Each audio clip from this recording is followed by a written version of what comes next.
Caitlin Clark is nearing a lucrative 8-figure endorsement deal with Nike. Remember when Caitlin Clark, the name synonymous with basketball brilliance. This year, Nike inked her to a staggering 8-figure endorsement deal, a reported $28 million bonanza. Headlines screamed, fans cheered. It seemed like the perfect partnership, the biggest name in sports apparel and the brightest star in women's basketball. Remember the hype? The record-breaking contract? The promise of a legendary collaboration? The end of the story is just the beginning of the legend, Nike dramatically declared back in April. But fast forward to today and things have taken a seriously bizarre turn. Caitlin Clark just snagged the WNBA Rookie of the Year award, a monumental achievement. The crowd went wild. But Nike? Radio silence. No congratulations, no social media shoutouts, nothing. Zip. Nada. It's like they completely forgot they signed the biggest name in the game. What in the world is going on? Why is Nike seemingly ignoring their own golden girl? This is the $28 million mystery we need to unravel.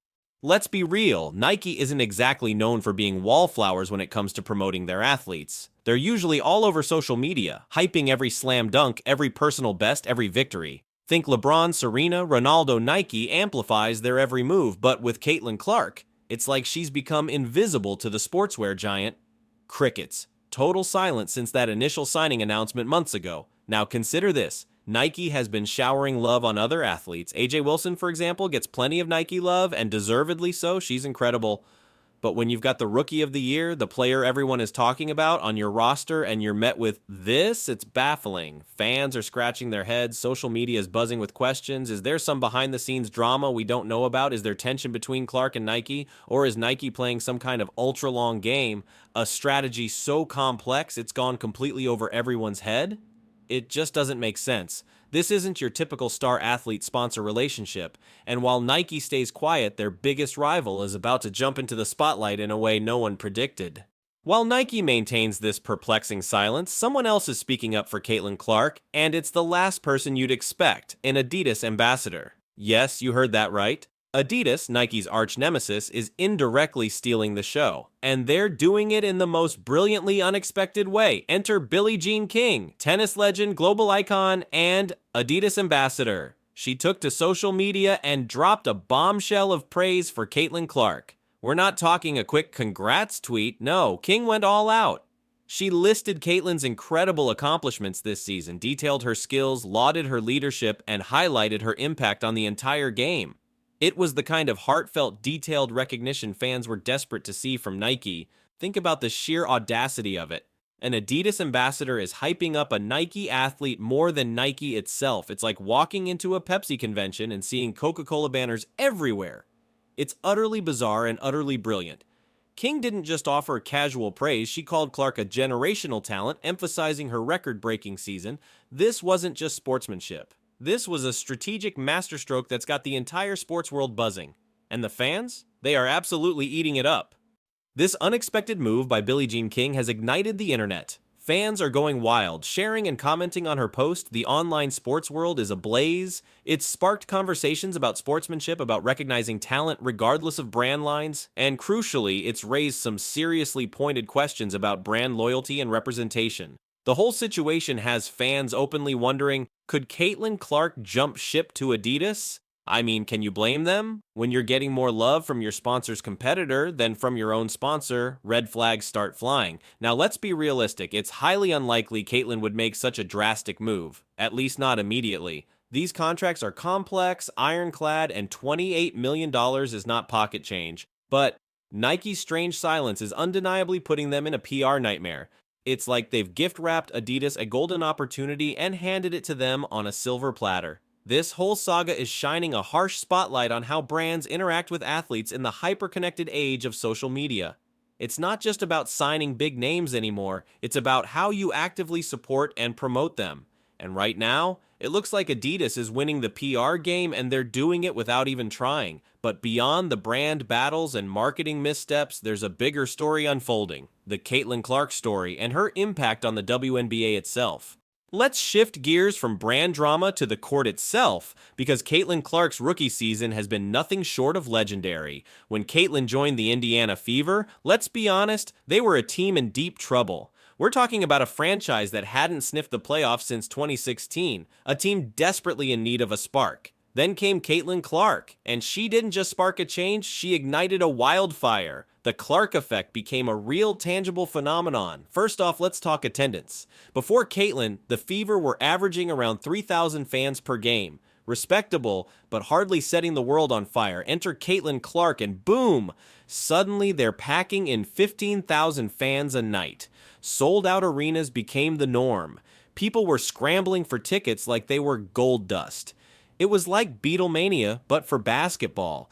And it wasn't just about filling seats. Caitlin became a merchandising juggernaut. Her jersey, it flew off the shelves faster than hotcakes at a Sunday brunch. We're talking record-breaking sales, the kind of numbers that make marketing executives do backflips of joy.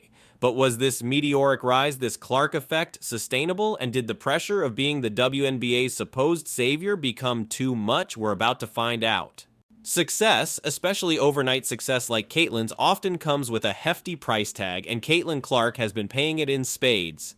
Let's break down some of the brutal challenges she's faced in her rookie year. First up, physicality. Opponents quickly realized that if they wanted to stop Caitlin, they needed to get, well, physical. We're talking hard screens, aggressive defense, borderline fouls, the works. It was the kind of treatment usually reserved for seasoned veterans, not rookies fresh out of college. But Caitlin, to her credit, took it all in stride, proving she's as tough as they come, even if she was taking a beating. Then there's the questionable officiating. Now, no one likes to whine about the refs. They have a tough job, but even casual observers could see that Caitlin wasn't always getting the calls she deserved. It felt like officials were holding her to a different, harsher standard. Frustrating? Absolutely, but the wildest drama unfolded off the court. Here's where things got truly bizarre. Accusations started flying around that Caitlin was, wait for it, rude and even unbelievably racist. Can you believe it? Anyone who's followed Caitlin's career knows these accusations are completely baseless, ludicrous even. But in the sensationalist world of pro sports, sometimes the truth takes a back seat to manufactured drama. Despite all this relentless pressure, both on and off the court, Caitlin kept her head high and her game strong. In a recent playoff game against the Connecticut Sun, she put up numbers that would make any veteran superstar proud. 29 points, 10 assists, and 7 rebounds. Triple-double territory. But here's the heartbreaker. Despite Caitlin's heroics, the Fever lost. It was like watching a one-woman show where the supporting cast forgot their lines. Caitlin was giving 110%, but basketball is a team sport, and on that night, the team just couldn't keep up. This game became a microcosm of Caitlin's entire season. Brilliant individual performances, often overshadowed by team losses and a lack of consistent support. And this constant uphill battle might just have led to the shocking announcement that no one saw coming. Brace yourselves, because here comes the biggest shocker of all. On September 29, 2024, Caitlin Clark dropped a bombshell that no one, absolutely no one, predicted. She's leaving the WNBA. That's right, she's done with the league, at least for now, and she's heading to Europe next season. Picture this: a packed press conference, journalists on the edge of their seats, social media exploding with speculation. And there's Caitlin, looking visibly exhausted but undeniably determined, dropping a truth bomb that sent shockwaves through the entire sports world. In her own words, "I need a reset. I need to get away from all of this." You could hear the fatigue in her voice, see the weariness etched around her eyes. This wasn't just about basketball anymore. This was about a young athlete pushed to her breaking point. And let's be crystal clear, this isn't just a loss for the Indiana Fever. This is a major seismic blow to the entire WNBA. We're talking about a player who single-handedly revitalized interest in the league. Caitlin wasn't just a star, she was a supernova, drawing attention and crowds like no one else in recent memory. Think back to those numbers, from 3,000 fans a game to 15,000. That's not just growth, that's an explosion. And it wasn't just in-person attendance. TV ratings spiked whenever Caitlin played. Merchandise sales went through the roof. She wasn't just a player, she was a one-woman economic stimulus package for the WNBA. So, what does her departure mean for the league's future? The picture isn't pretty. With Caitlin Clark heading to Europe, the WNBA is potentially staring down a financial crisis. Without her, there's a very real risk of attendance numbers plummeting back to pre-Clark levels. TV deals recently buoyed by Clark's popularity might need to be renegotiated, and sponsors might start rethinking their commitments. The economic impact of her departure could be devastating, But beyond the cold, hard numbers, there's a crucial human element to all of this. Caitlyn's departure is raising some seriously uncomfortable questions about player welfare in the WNBA. If a star of her caliber, a generational talent, feels the need to leave for a reset, what does that say about the league's ability to support and nurture its own talent? It's a wake-up call, folks, a blaring alarm telling the WNBA that something needs to drastically change. Because if they can't keep a player as phenomenal as Caitlin Clark happy and thriving, then they've got far bigger problems than just losing a star player. But just when you thought this story couldn't get any more dramatic, we've got some insider information that's about to blow your mind wide open. Former Indiana Fever president Allison Barber recently spilled some serious tea about what was really happening behind closed doors, and let me tell you, it's the kind of stuff that could make a reality TV producer green with envy. First up, team dynamics. According to Barber, there was some serious tension simmering in the locker room. We're not talking your run-of-the-mill competitive spirit here. No, this was next-level drama, particularly between Kelsey Mitchell and Melissa Smith. Both incredibly talented players in their own right, but apparently they weren't exactly exchanging friendship bracelets after games. This kind of internal strife can be poison for any team, especially one trying to build around a new, high-profile star like Caitlyn. Imagine trying to conduct a perfect symphony when two of your key instruments are constantly playing out of tune with each other. It's a coach's nightmare. Speaking of coaches, here's another bombshell. Head coach Christy Sides apparently had an iron grip on that locker room. We're talking about a level of control that would make some dictators blush. Now, strong leadership is one thing, but when it starts impacting player rotations and team strategy, that's when eyebrows start to raise. Barber hinted that this might explain why Melissa Smith's playing time kept mysteriously dwindling as the season progressed. It's the kind of decision that leaves fans scratching their heads and players questioning their entire role on the team. But here's where it gets really interesting. Despite all this behind-the-scenes drama, Caitlin Clark was reportedly laser-focused on building team chemistry. This girl wasn't about padding her own stats or hogging the spotlight. No, she genuinely wanted the team to succeed together. It's a testament to Caitlin's character and leadership. Here she is, a rookie, trying to be the glue that holds the team together, while more experienced players and coaches are seemingly stirring the pot.